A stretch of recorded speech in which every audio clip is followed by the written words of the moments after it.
Bapak Ibu sekalian, kini kita akan membahas mengenai kajian pustaka. Kita sudah sama ketahui Bapak Ibu bahwa kajian pustaka merupakan bagian yang menjelaskan dan mereview secara teoritis dan empiris tentang topik penelitian saat ini dan apa saja yang telah terjadi dengan topik penelitian sampai saat penelitian tersebut dilakukan.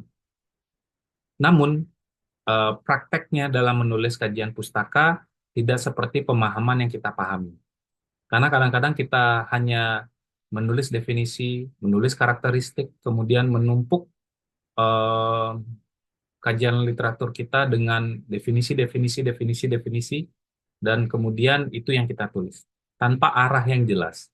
Jadi kajian pustaka pun sebenarnya harus memiliki arah yang jelas sehingga bisa menginformasi pembaca bahwa ini loh kajian pustaka atau ini loh state of the art atau literatur review atau informasi terkait dengan penelitian topik penelitian kita yang berkembang saat ini.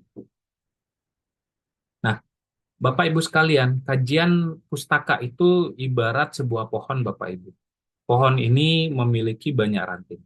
Jadi kita berusaha untuk menjelaskan ranting-ranting itu. Dan ranting-ranting ini adalah apa yang sudah berkembang dalam kurun waktu terakhir. Biasanya kurun waktu yang dipergunakan itu adalah 5 tahun. Kadang ada juga 7 tahun. Tapi jangan kemudian Bapak Ibu menggunakan penelitian-penelitian yang sudah lama karena Bapak Ibu ketemunya artikel-artikel yang itu atau artikel-artikel yang Bapak Ibu miliki adalah berasal dari ketika Bapak Ibu masih kuliah S1, S2. Jadi sebenarnya sudah tidak relevan lagi.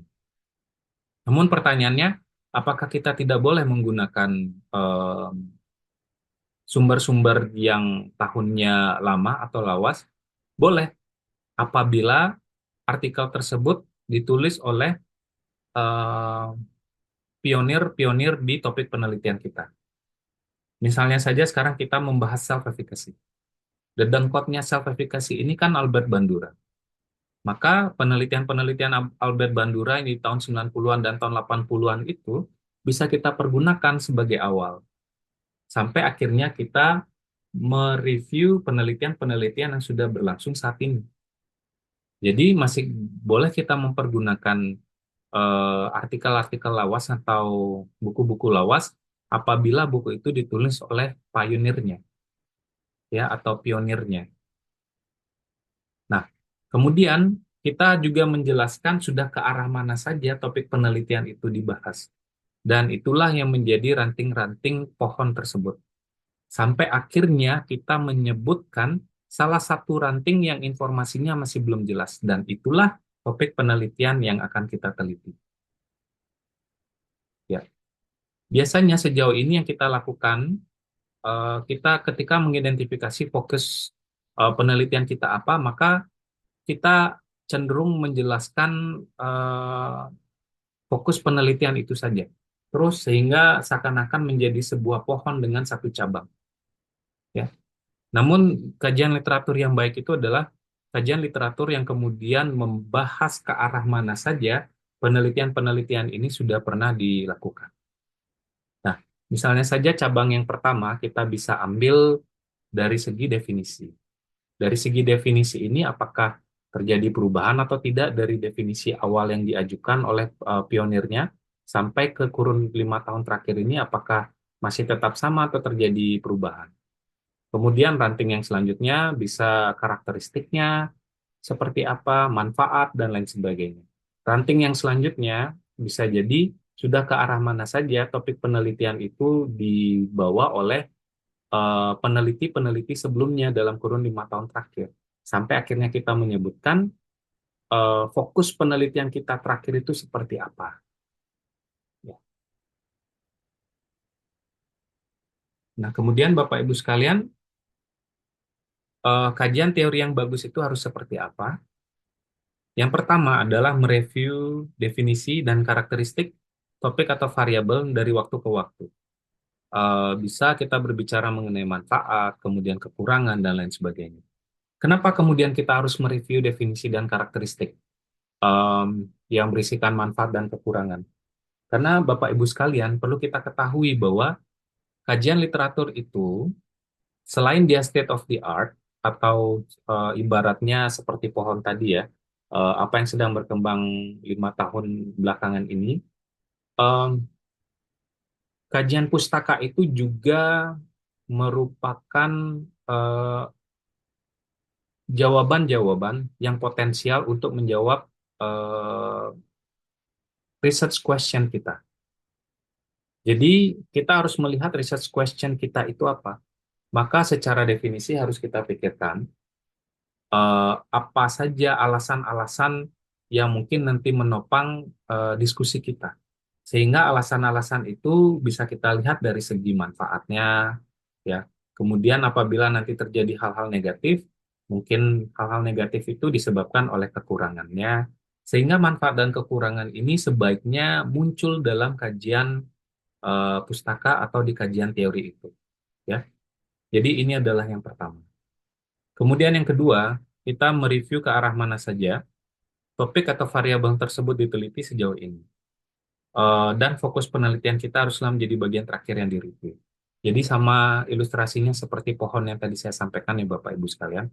Dan saya rasa Bapak Ibu pasti paham dengan poin yang kedua ini. Mari kita lihat contohnya Bapak Ibu sekalian.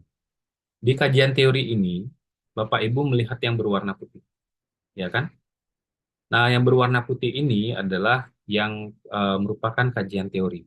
Nah, perlu saya sampaikan Bapak Ibu, dalam melakukan eh, literatur review, namanya review itu berarti ada membandingkan, ada mencari persamaan, ya, mencari perbedaan, itulah yang harus dilakukan. Jadi cara pertama yang Bapak Ibu harus lakukan adalah pengelompokan. Pengelompokan yang Bapak Ibu harus lakukan, apabila Bapak Ibu berbicara mengenai definisi, maka kelompokkanlah definisi yang sama itu yang mana saja. Dan definisi yang kemudian berbeda yang mana saja. Itu yang pertama harus Bapak Ibu lakukan. Kemudian lihat kembali, definisi yang sudah sama itu dikaji kembali. Apakah ada perbedaan sedikit atau tidak? Kalau ada perbedaan, maka Bapak Ibu tandai. Ya, perbedaannya dari segi apa. Meskipun sebenarnya menyampaikan hal yang sama, tapi ternyata dia ada sedikit berbeda. Nah, tujuannya untuk apa? Tujuannya nanti supaya kita bahasakan dalam kajian literatur kita seakan-akan bahwa memang kita tidak menumpuk literatur bahwa yang sama-sama beda-beda tidak seperti itu. Tetapi kita mengkaji dua hal yang sama ternyata ada perbedaannya juga. Nah, misalnya di sini yang pertama saya menjelaskan mengenai definisi media sosial, ya, yang berwarna putih pertama. Kemudian yang berwarna kuning merupakan kebetulan ini merupakan perbedaan eh, definisi lanjutan.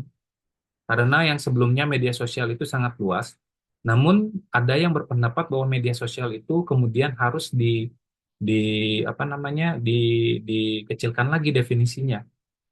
Nah, ini adalah contoh kalau Bapak Ibu membaca ini, maka di pikiran Bapak Ibu, maka oh ini sudah terjadi yang namanya review. Karena kita sudah mereview dari definisi yang sebelumnya bagaimana, kemudian definisi yang berkembang selanjutnya itu bagaimana.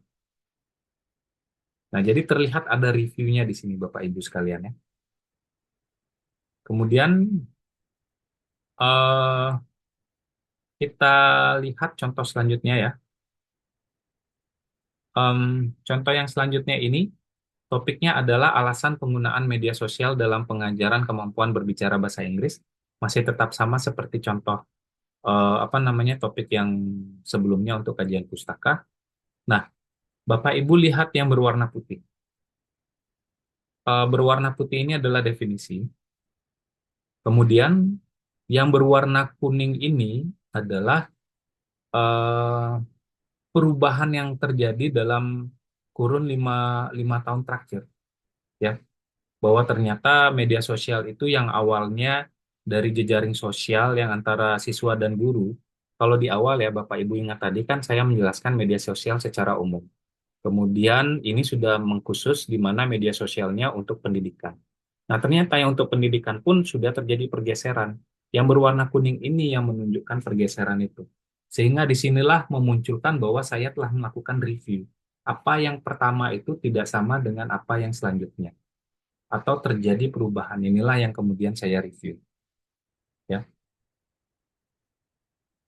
Nah, kemudian selain itu semakin banyak penelitian yang telah dilakukan tentang SMAL. SMAL ini adalah Social Media Assisted Language Learning dalam mata kuliah berbicara. Nah, kemudian di sini saya menyebutkan bahwa apa namanya penelitian-penelitian yang sebelumnya sudah melaksanakannya siapa saja. Misalnya di sana ada saya dengan Mas Budi Waluyo yang di Walela, Thailand. Kemudian ada Sun Dan Yang, Zhang dan Barot.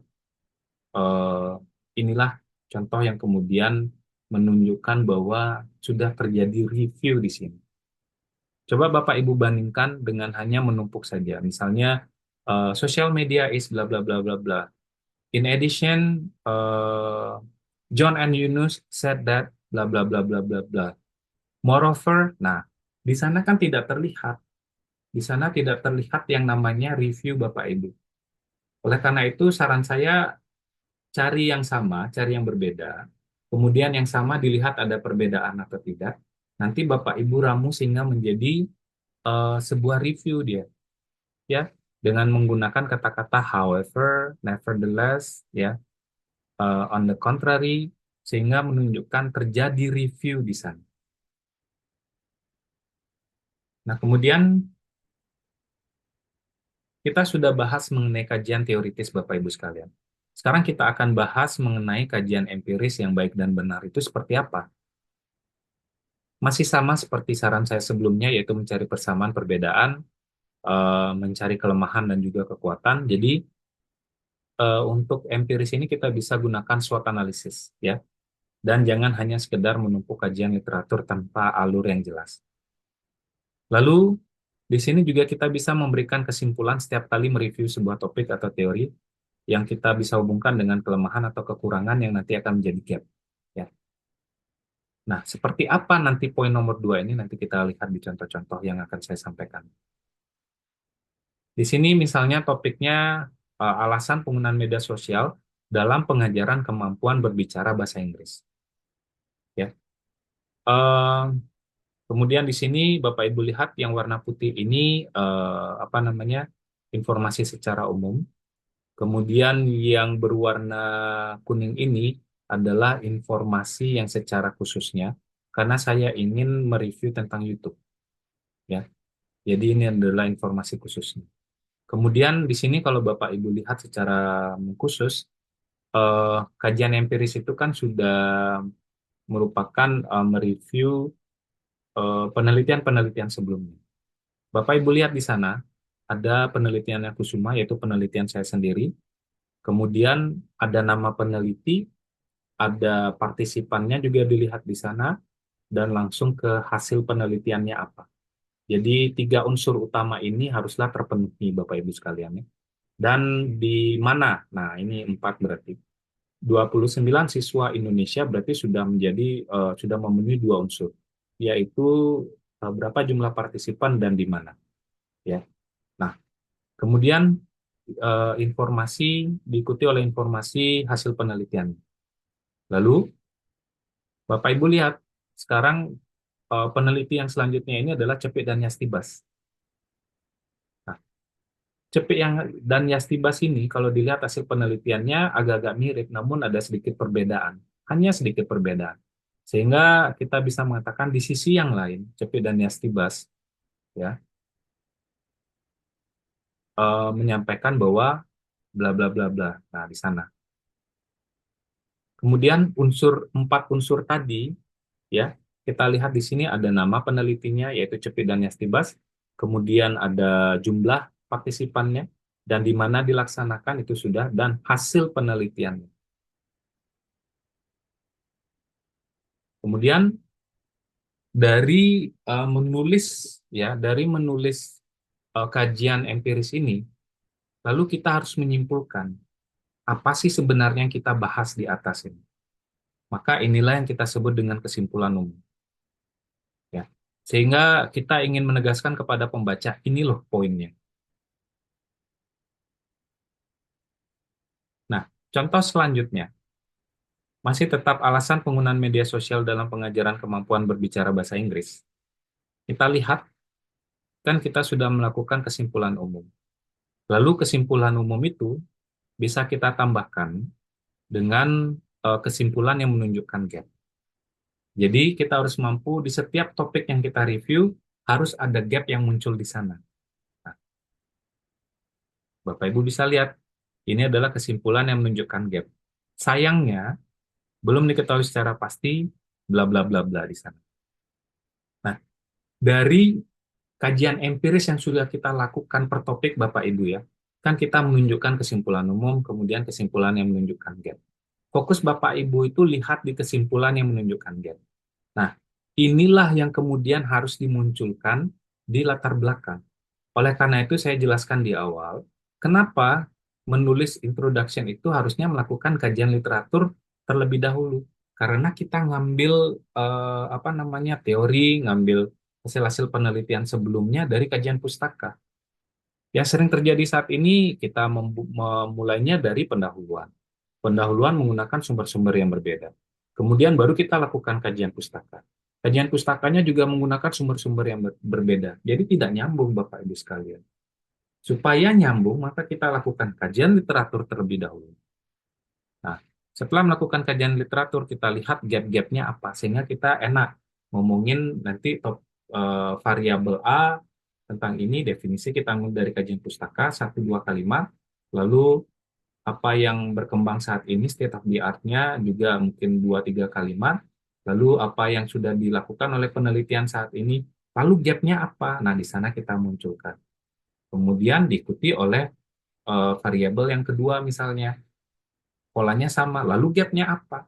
Setelah itu baru kita simpulkan secara umum gap yang melandasi penelitian kita.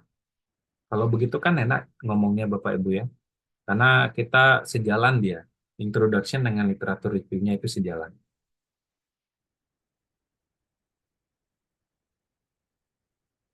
Selanjutnya,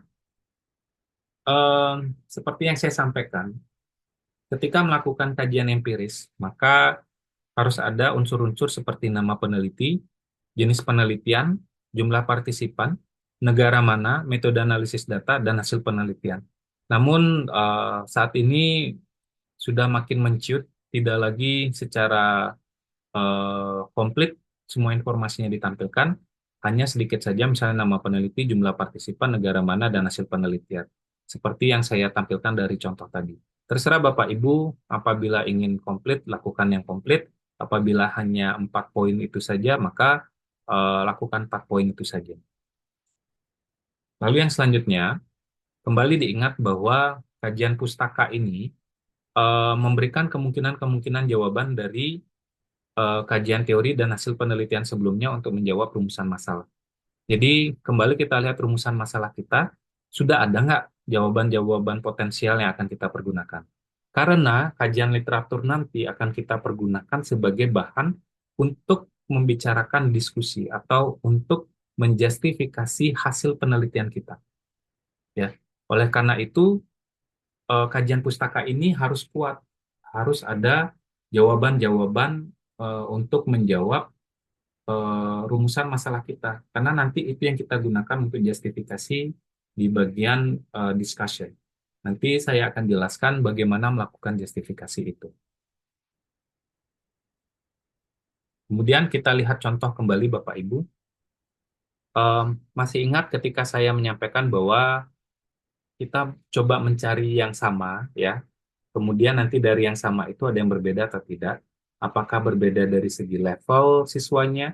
Apakah berbeda dari segi negaranya? Apakah berbeda dari segi implementasinya atau apa? Itu coba diidentifikasi. Misalnya Bapak Ibu lihat contoh kedua ini. Ya. Dua ini sudah memenuhi 4 unsur poin yang saya sebutkan tadi.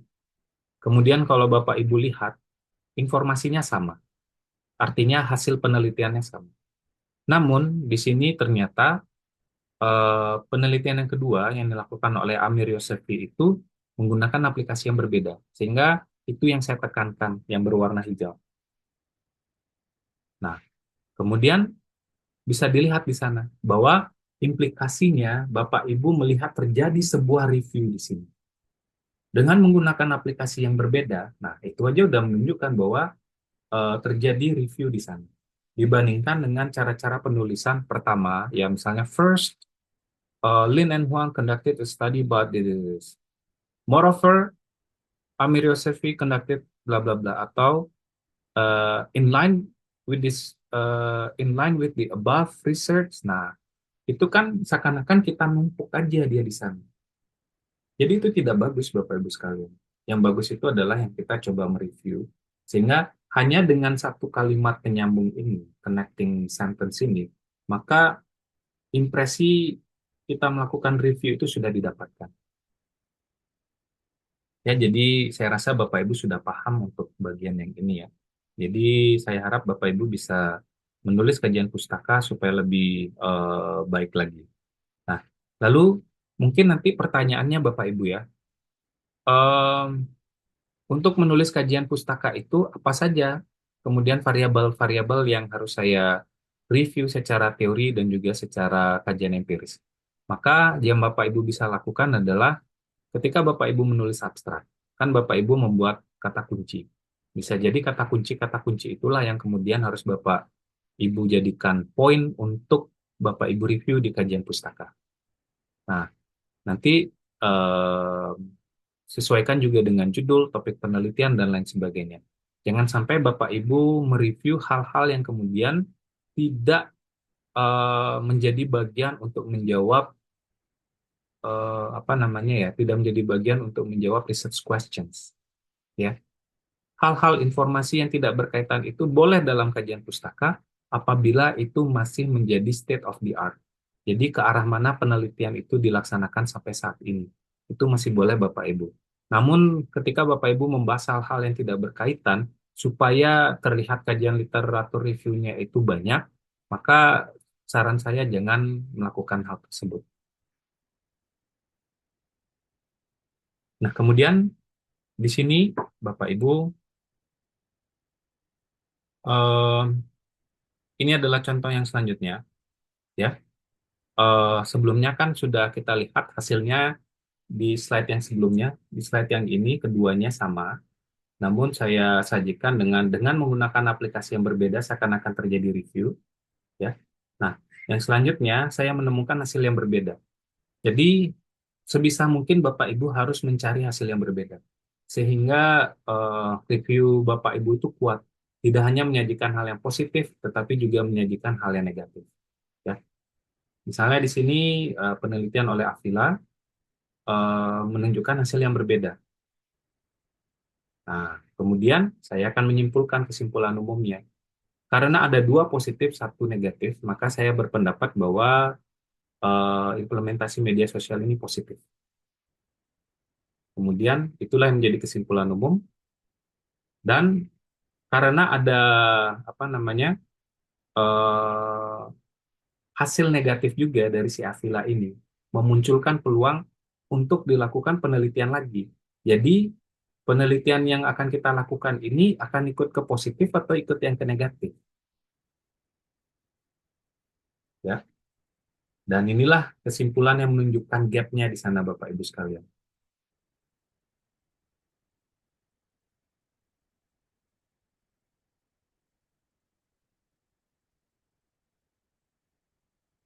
Nah, eh, ini adalah poin nomor 5, yaitu literatur review terdiri atas review topik penelitian yang kita laksanakan, teoretikal dan empiris. Biasanya dimulai dari penjelasan secara teoretikal, kemudian dijelaskan bagaimana perkembangan topik penelitian sampai saat ini, serta dipaparkan hasil-hasil penelitian sebelumnya yang sesuai dengan rumusan masalah, sebagai bahan mencari gap dan menyediakan kemungkinan-kemungkinan jawaban untuk rumusan masalah. Maka definisi inilah Bapak Ibu harus pegang terkait dengan kajian pustaka, sehingga bisa membantu Bapak Ibu untuk menulis kajian pustaka yang benar-benar bagus.